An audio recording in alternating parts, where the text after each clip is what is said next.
When it comes to re-releases of older video games, without a doubt some of the best we've ever seen are the modern versions of Sonic 1, 2, and CD. These take the assets from the originals and then recreate the gameplay from scratch to run on Christian Whitehead's retro engine. It's an impressive accomplishment, how accurate and faithful these recreations feel to play, and the more powerful engine allows for various upgrades. Probably the most touted feature is support for different aspect ratios. On Mega Drive hardware, the resolution for these titles was restricted to 320 by 224 pixels, intended for standard definition 4x3 televisions, but on the 16 by 9 widescreen displays that dominate the market today, it leaves you with a bunch of black space on the sides. Since the retro engine can render an entire stage all at once, this problem is solved on a fundamental level, and the increase in screen estate actually has a gameplay benefit too. Sonic is fast, as you may have heard, which can lead to moments where you run into obstacles before you get a chance to react. It's an aspect about the 16-bit classics that often gets criticized, especially by less experienced players, but obviously the more visibility you have, the less of an issue this becomes. Essentially, the modern versions of these games require less memorization to avoid damage, thus making them more enjoyable for newcomers. Other technical blemishes and limitations found in the originals are polished up as well. Sonic CD in particular wasn't well optimized, frequently exhibiting slowdown in the middle of gameplay for no discernible reason, and Sonic 1 and 2, while they generally had stable performance, also struggled to keep up whenever a large pocket of rings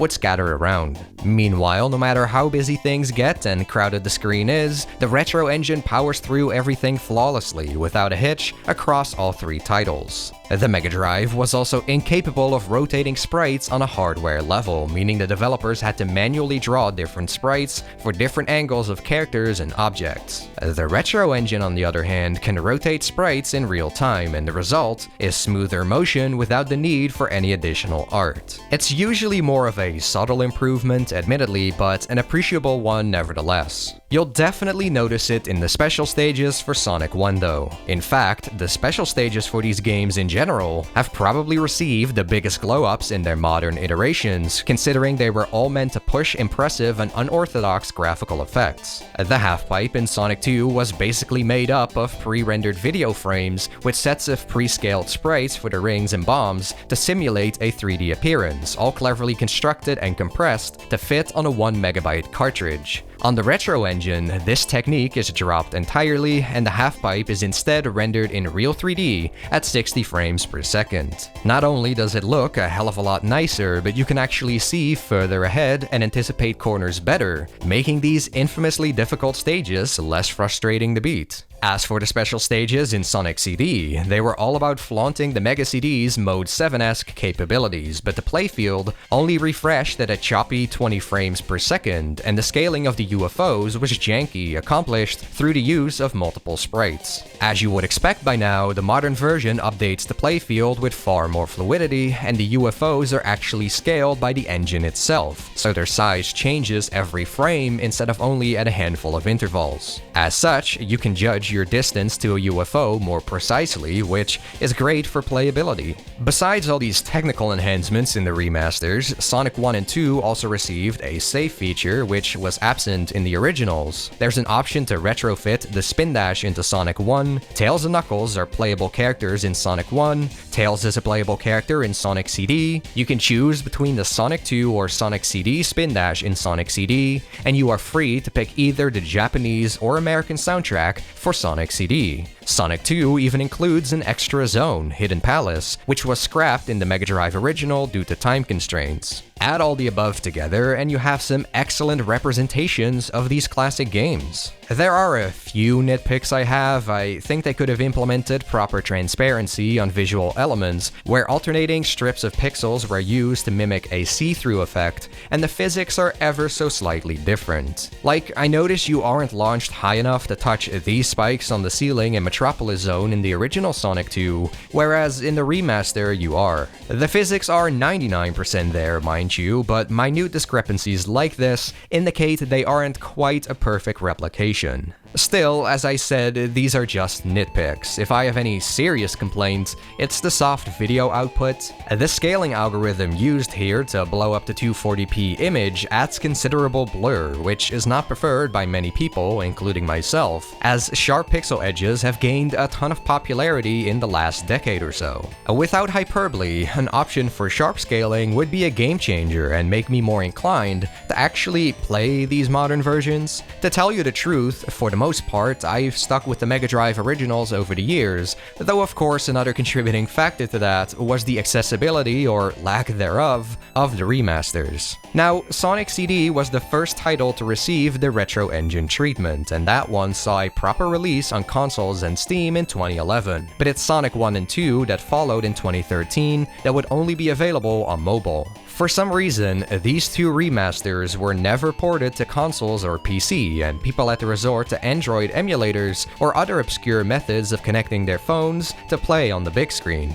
Then there's Sonic 3 and Knuckles, which didn't get a modern version at all, even on mobile phones, presumably due to rights and license issues stemming from the involvement of Michael Jackson and his team of musicians. Considering how praised these recreations are, it's perplexing that Sega was so conservative with them, to be honest, and fans eventually decided to take matters into their own hands. In 2019, the world was treated to Sonic 3 Angel Island Revisited, an enhanced port of Sonic 3 and Knuckles developed by Yuka Riot, my apologies if I got that wrong, playable on PC and modded Switch systems. It features many of the same refinements as the Retro Engine versions of the previous installments, including widescreen support, the elimination of any and all slowdown, and engine-level sprite rotation. The Blue Sphere stages are also smoother, akin to Sonic Mania, with anisotropic filtering on the checkerboard pattern for a less jagged appearance. Granted, the floor already animated fairly fluidly on the Mega Drive at 30 frames per second, but 60 is always better. Moreover, they claim the physics in Air are 100% accurate, reason being that the project was built on the original ROM as a base, which I'm inclined to believe because I was not able to detect any nuances that felt off after doing a playthrough on the Mega Drive and then Air back to back.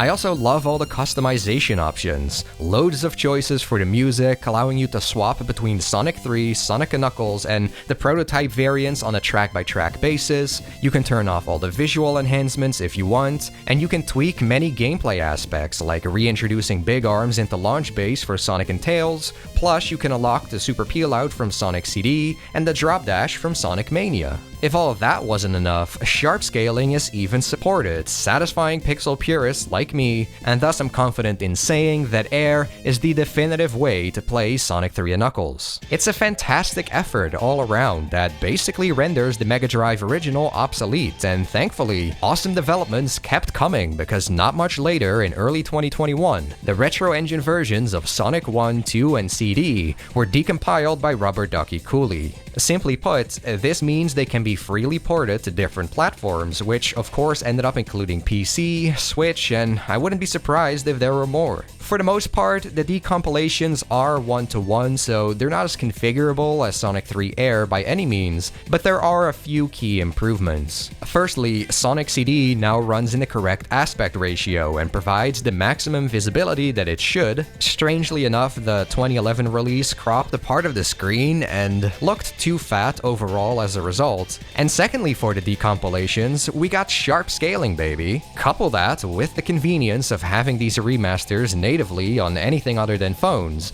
and the main drawbacks of these versions have been taken care of.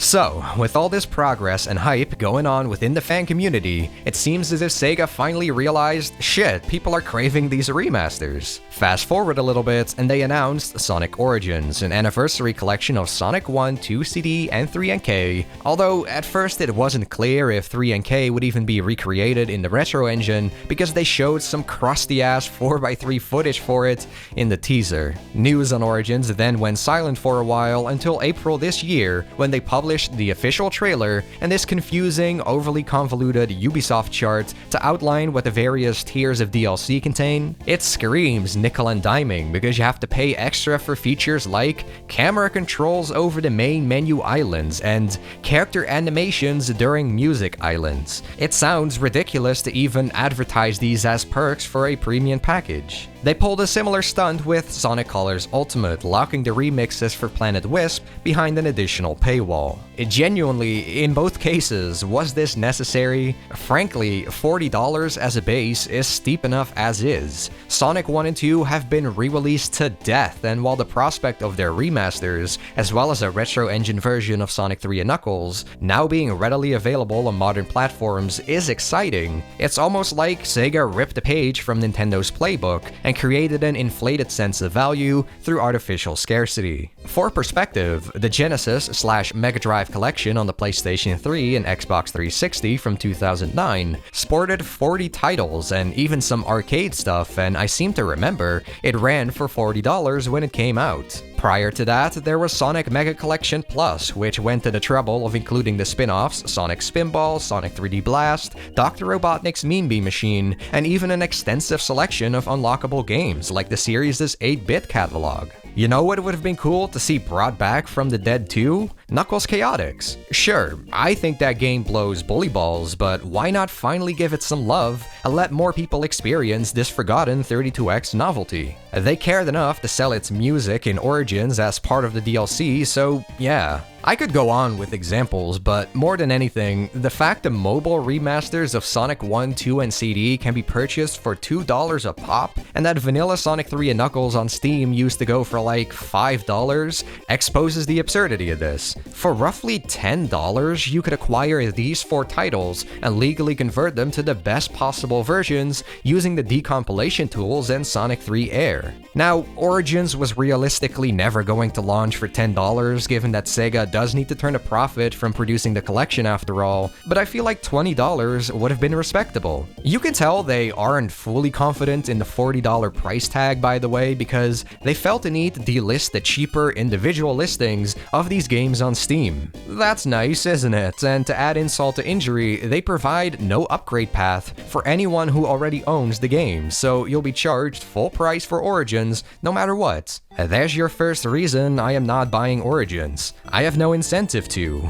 I was too late to the party to request a review code, and I am not spending $40 on a set of titles I already own and can play in widescreen and everything thanks to the dedicated work of fans. It's not like I'm some stingy fuck either. I would actually still be willing to support Origins if Sega weren't charging an unreasonable amount for it, and if it were of higher quality. This leads us to the second reason I'm not buying it. It doesn't meet my quality standard. First things first, Origins shockingly still uses that same soft video scaling as the 2013 remasters, so rip the sharp pixel edges. I really would have expected such a basic shortcoming to be addressed by now, and the fact it's not is simply inexcusable because Sonic Mania presented several filters to pick from. It allowed you to choose between sharp and soft scaling, and for that matter, it also boasted 2 impressive-looking CRT filters. Regrettably, these CRT filters have not made their way into Origins either, so you're equally left in the dark if you enjoy those. By default then, I would always prefer to play the decompilations and Sonic 3 Air, even in the hypothetical scenario I did buy Origins. Let that sink in. Next, the audio irks me just as much. When I was on vacation in Pennsylvania recently with Jay's reviews and other friends, by the way, thanks to Jay for hooking me up with his Origins footage, love you babe, I couldn't help but notice that the volume levels for Sonic CD were unbalanced. The intro movie was significantly louder compared to the gameplay, and the patch tracks were even quieter than all the other background music. This was later noted by other reviewers as well, and I don't understand how this happened because it's not an issue in the standalone Sonic CD remaster and by extension the decompilation. People have also reported that the sound quality for Sonic 3 and Knuckles is more muffled in Origins than it is for the other games, and the tempo of Blue Sphere's music doesn't speed up along with the gameplay. To address the elephant in the room though, we gotta talk about the new music for Carnival Night, Ice Cap, and Launch Base. To begin with, despite the high asking price and DLC shenanigans for Origins, it's evident none of those projected profits went towards securing the original music. That's disappointing, I won't lie, but I would be okay with it had they not butchered the prototype tracks. So, in 2019, a prototype of Sonic 3 came to light, which contains earlier compositions for Carnival Night, Ice Cap, and Launch Base. It was odd to hear at first, but excluding the tracks for Ice Cap, over time I've actually come to prefer the ones for Carnival Night and Launch Base over their Michael Jackson counterparts.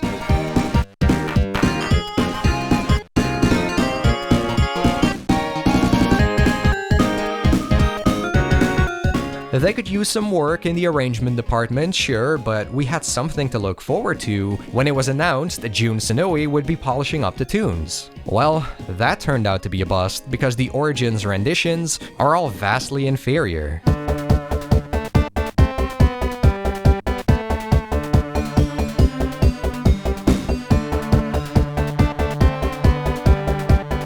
This is such a shame because there are great fan refinements of these prototype tracks out there. Special shout out to a YouTube channel by the name of Bouncy Blow's Music Room in that regard, who made them all sound stellar.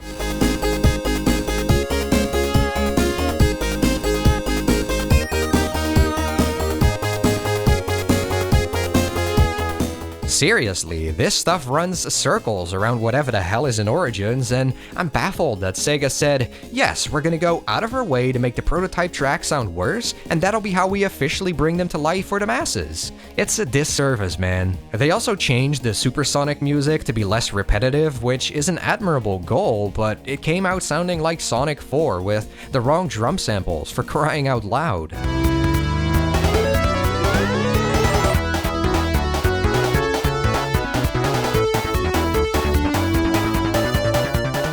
This is just lousy. They charge a premium for this collection while completely failing to alter one of the franchise's most beloved soundtracks in a tasteful manner. Of course, the real kicker is that the prototype tracks are mostly unaltered in Sonic 3 Air, translation they sound better than in Origins, and you also get access to the Michael Jackson and Brad Buxer tracks. An unfair comparison, perhaps, but it is the reality all the same.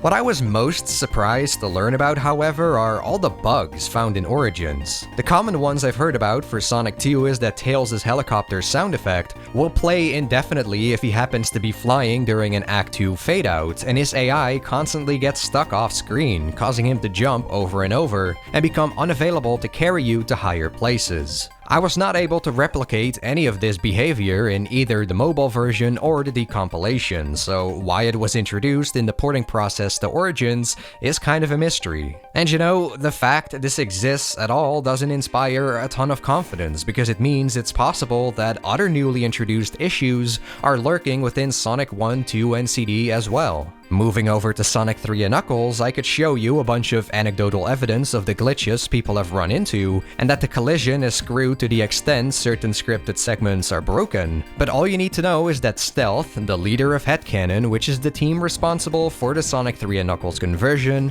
has expressed dissatisfaction with the state of Origins. They report that the team worked incredibly hard to get as much done as possible within the strict development time, and that they asked for a delay multiple times, but they were repeatedly told it wasn't possible. Without putting words in Stealth's mouth, this reads to me, again, my interpretation, as if Headcanon was crunched, which is not a good look already, but it's all the more sad when you consider this is a collection of old games we're talking about. Thinking back to how Sega didn't even have demonstrable footage of 3NK widescreen when Origins was first revealed though, I think we can put 2 and 2 together. End result, Sonic 3 Air is more polished and customizable in virtually every aspect, and it appears that the decompilations are also less buggy and have more even audio than Sonic 1, 2, and CD in Origins. I want you to think about the implications of this for a second. Seeing how vanilla Sonic 3 and Knuckles has been delisted, this means the only official version of the game you can currently get your hands on is basically an unfinished one with a host of problems not present in the Mega Drive original. That's something we should take issue with, doubly so when Origins has this so-called classic mode for each title, which was the perfect opportunity to package in the Mega Drive ROMs running under emulation. But instead, what classic mode really does is reintroduce lives, remove the drop dash, and revert the aspect ratio to 4:3. Under the hood, however, the games are still running on the Retro engine with all the same technical enhancements,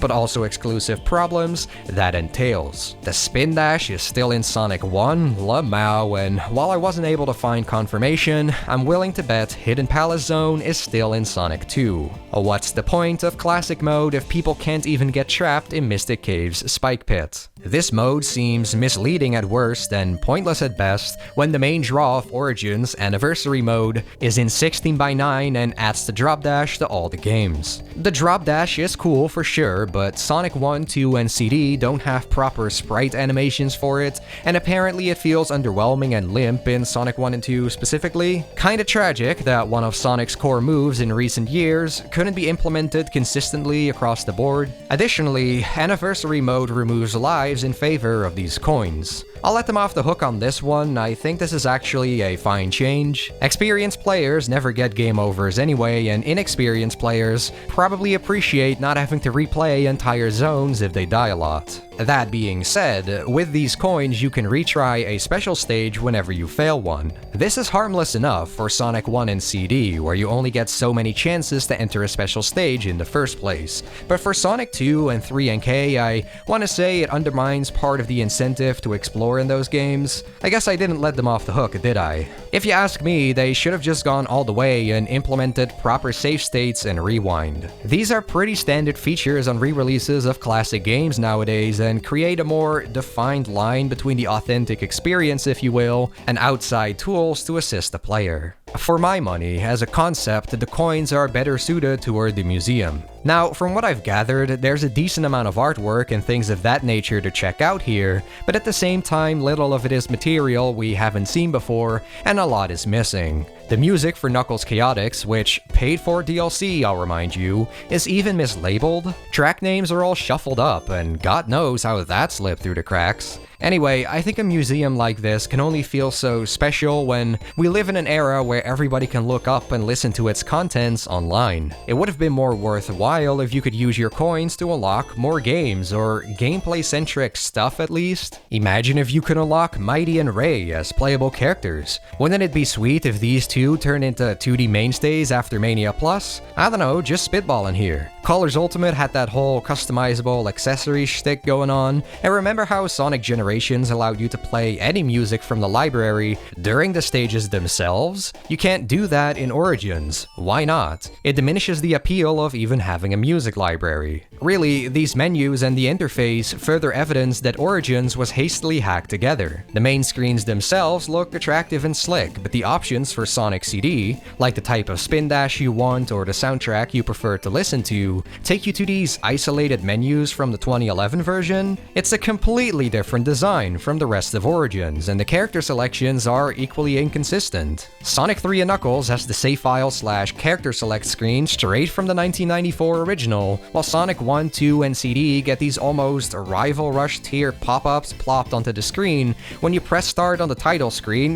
Wait a minute, Knuckles is not playable in Sonic CD? But didn't the trailers advertise that Sonic, Tails, and Knuckles were all playable in Origins? I guess they're technically not lying, but that's sly as hell. They really couldn't be bothered to bring Knuckles into Sonic CD because he wasn't already part of the 2011 remaster?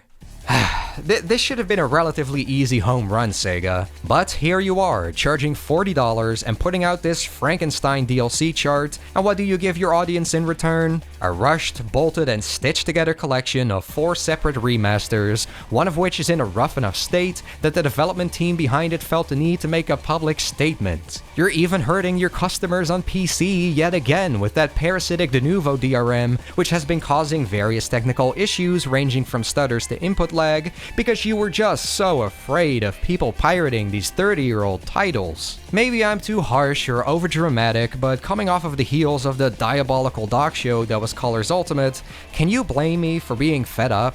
I am tired of companies viewing legacy content as a quick way to cash in, not treating it with the proper respect it deserves, and most disheartening is that glimmers of the work from passionate folks behind the scenes do shine through. Observe carefully, and Sonic 3 has been treated to some brand new sprites. The characters now look up and crouch on Carnival Knight's barrels, which I presume was done to make the Barrel of Doom more intuitive to figure out, and the animated shorts that bridge together the games in story mode are legitimately cute. I would never imply Origins is soulless from top to bottom, but as a product, it is marred severely by executive decisions. It's always possible that some of the flaws will get ironed out down the line, and I'd be happy for the team of Headcanon in particular to be able to finish their work, but the mere idea of needing to patch a retro collection is pretty silly. Over the years, various people at Sega have promised that they would turn around Sonic, that they would prioritize quality and stop rushing shit to market, but so far, that's turned out to be an empty promise. This only makes me more steadfast not to give them money, because doing so would be contributing to the problem. Sales are the primary language corporations understand, so let's communicate effectively whenever we aren't satisfied.